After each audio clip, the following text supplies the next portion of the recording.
Well, this is really appalling. That's my personal point of view.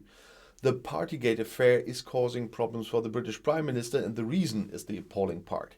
Another report of a celebration at his office is likely to exacerbate the situation, because now the Queen is drawn into the affair. On the eve of her husband Prince Philip's funeral in April, dozens of British Prime Minister Boris Johnson's employees are said to have celebrated two lockdown parties at his official residence.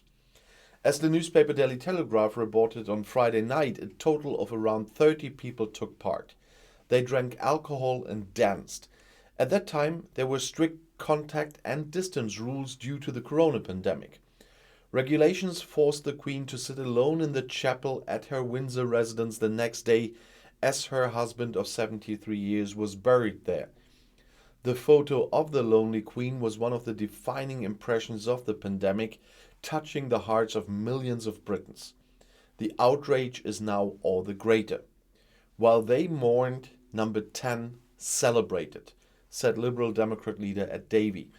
Although Johnson himself did not attend the April 16th, 2021 parties, nor was he present at Downing Street, he is held responsible for the behavior of his staff. Naturally. I have no words for the culture and behavior in Number 10, said Deputy Leader of the main opposition Labour Party, Angela Rayner. The fish stinks from the head. It is the first known lockdown party at the seat of government in 2021. So far, several celebrations in May and December 2020 have become public. A report from Monday caused a lot of trouble.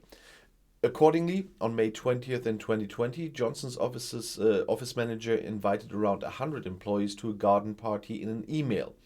And, as I reported before, he emphasized, bring your own booze. Johnson apologized in Parliament on Wednesday for the impression that those who make the corona rules are not sticking to them. But he didn't apologize for what he was doing wrong. He apologized for the impression.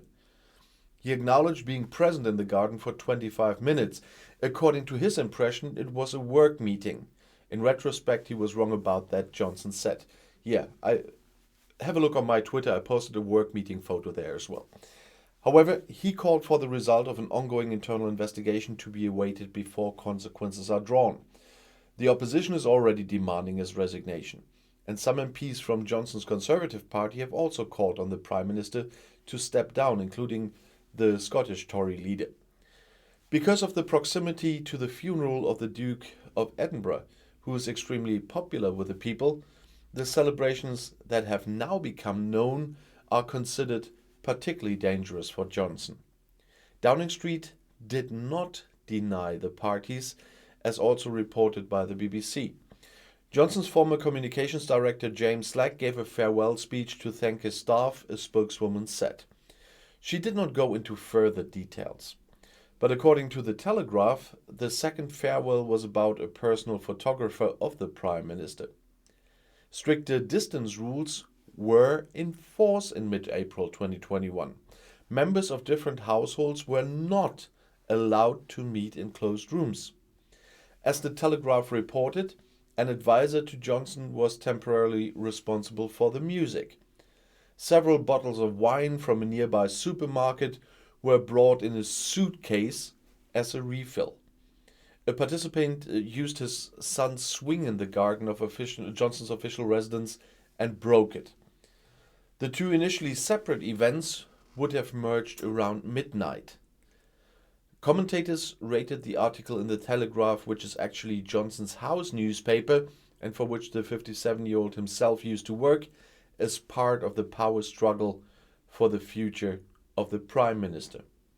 Johnson has been trying with all his might to rally supporters around for days.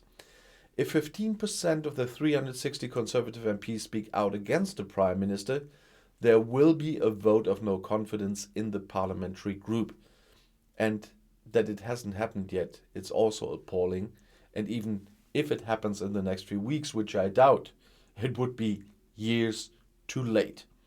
And I'll see you in my next video. Bis gleich.